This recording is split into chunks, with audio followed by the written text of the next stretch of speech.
How do you get whatever you want? Take a minute to think about a recent situation in which you wanted something from another person. Maybe you wanted your partner to clean the dishes, or maybe you wanted a promotion from your boss, or maybe you wanted a person at a party to go on a date with you. Well, how did you get it? In an ideal world, we could all just ask for things that we want from people, and then they would comply. But the world is not perfect, and we can't get everything that we want on the first try. So, how do we get what we want? Well, there are a lot of honest, ethical answers to this question, but there are also unethical answers. If you attempt to get what you want through deception, lies, or indirect tactics, you are using a form of manipulation. And in this video, I'm going to be going over the 11 tactics of manipulation. Now, I'm not giving you these tools so that you can go out and manipulate others. Think of this video as a warning video. People are trying to manipulate you all day long, and if you can spot the signs of manipulation, you can see through them and have more control over your own decisions and your relationship with others. So, let's get started with the 11 tactics of manipulation. Number 1, charm. We all know someone who uses a wink and a compliment to get what they want. People want to feel attractive and wanted. Manipulators play into these feelings by being charming. They believe that when a person starts to get a little flirty, they'll start to be attracted to the manipulator and will be more likely to submit to the manipulator's demands. Number 2 is coercion. This tactic isn't all fun and flirty. When someone is coercing another to do something, they may use fear of harm or threats. They might say, "If you don't help me rob this bank, I'll kick your dog." The person being coerced may feel as though the consequences of not doing the action are worse than doing the consequences of the action. Number 3 is silent treatment. Silence is a surprisingly effective manipulation and negotiation tool. Silence makes us all anxious. If someone is silent or they refuse to speak, we may feel the urge to give in to their desires or give them something they want just to break the silence. Number 4 is reason. Not all manipulation tactics are unethical, but they may be used unethically. Reason is a great example of this type of manipulation tactic. People use reason or logical arguments to get what they want. They may tell a person, or maybe even themselves, something like, "If you help me rob this bank, you'll be able to feed your family." There's nothing really inaccurate about that though, right?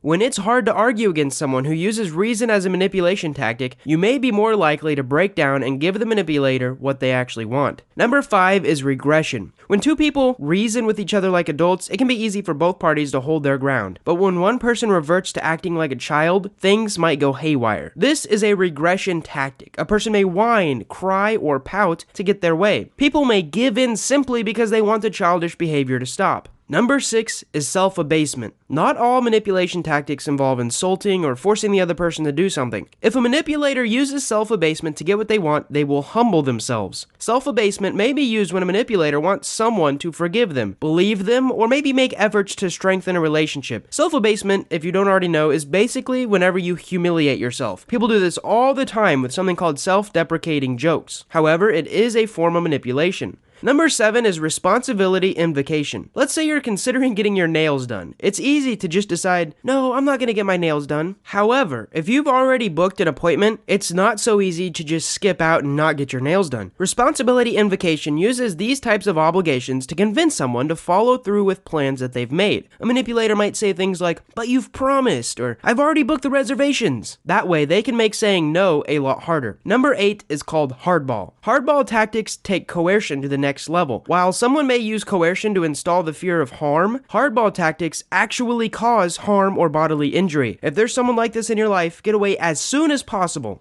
Number 9 is pleasure induction. For many, pleasure induction is a harmless manipulation tactic. When someone invokes the pleasure induction tactic, they're simply telling the person that the action that they were trying to get them to do will be fun and that the person will enjoy it. Come on, it'll be fun. What's the harm? However, it's still a form of manipulation. Number 10 is social comparison. The social comparison theory describes how we compare ourselves to others. Many people measure their success, their attractiveness, and the presence of personality traits through the comparison of others. Manipulators know this tendency really well. They will use social comparison to convince you to take action. Your friend at work does this for her partner. The celebrity in this magazine is on this diet, and you should be too. But he wears glasses and he's really attractive. Number 11 is monetary reward. Manipulators may play into a person's greed by offering them money to commit acts that they normally wouldn't commit. If you were offered $1 million, would you commit a crime? So now that we've gone through the 11 tactics of manipulation, who are master manipulators?